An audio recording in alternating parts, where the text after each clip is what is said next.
Hello ಎಲ್ರಿಗೂ welcome to my mini vlog.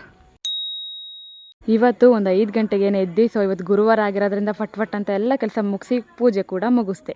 ಇನ್ನು ಪೂಜೆನೆಲ್ಲ ಆದಮೇಲೆ ಸ್ವಲ್ಪ ನಾನು ಬಂದು ರೆಡಿ ಆಗೋಣ ಅಂತ ರೆಡಿ ಆಗ್ತಿದ್ದೆ. ಸೊ ಇವತ್ತು ನಾವು ಎಲ್ಲಿಗೆ ಹೋಗ್ತಿದ್ದೀವಿ ಅಂದರೆ ನಮ್ಮ ಅತ್ತೆ ಊರಲ್ಲಿ ಜಾತ್ರೆ ಇದೆ. ಸೊ ಹಂಗಾಗಿ ಈ ಥರ ಫಟ್ ಅಂತ ಕ್ವಿಕ್ಕಾಗಿ ರೆಡಿ ಆಗಿಬಿಟ್ಟು ಇನ್ನು ನಾನು ನಮ್ಮ ಮನೆಯವ್ರ ಪಾಪ ಮನ್ಗಿದ್ರು ಕೂಡ ಅವ್ರನ್ನ ಬಿಡಲಿಲ್ಲ. ಅವ್ರನ್ನೂ ಎಬ್ಬಿಸ್ಕೊಂಡು ಇನ್ನು ಸೀದಾ ಬಸ್ ಸ್ಟಾಪಿಗೆ ಬಿಡಿಸ್ಕೊಂಡೆ. ಇನ್ನು ಅವರು ಸ್ವಲ್ಪ ಹೊತ್ತು ಬಸ್ಗೆ ಬರೋ ಗಂಟ ವೆಯ್ಟ್ ಮಾಡಿ ನಮಗೆ ಬಾಯ್ ಹೇಳಿ ಅವರು ಕೂಡ ಹೊರಟರು.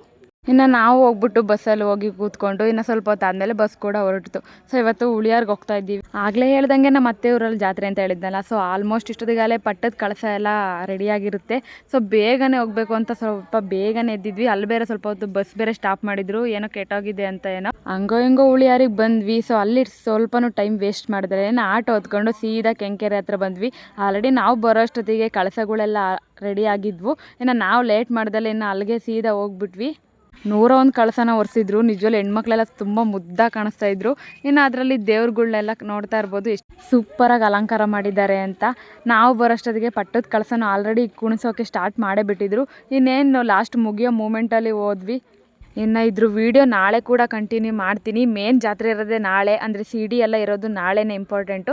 ಸೊ ಇವತ್ತು ಸ್ವಲ್ಪ ಪಟ್ಟದ ಕಳಸ ನೋಡೋಣ ಅಂತ ಬೇಗನೆ ಬಂದಿದ್ವಿ. ಅದರಲ್ಲೊಂದು ಮುದ್ದಾಗಿರೋ ಪಾಪು ಸಖತ್ ಕ್ಯೂಟಾಗಿ ಕಾಣಿಸ್ತಾ ಇತ್ತು, ವೈಟ್ ಸೀರೆ ಹಾಕೊಂಡು.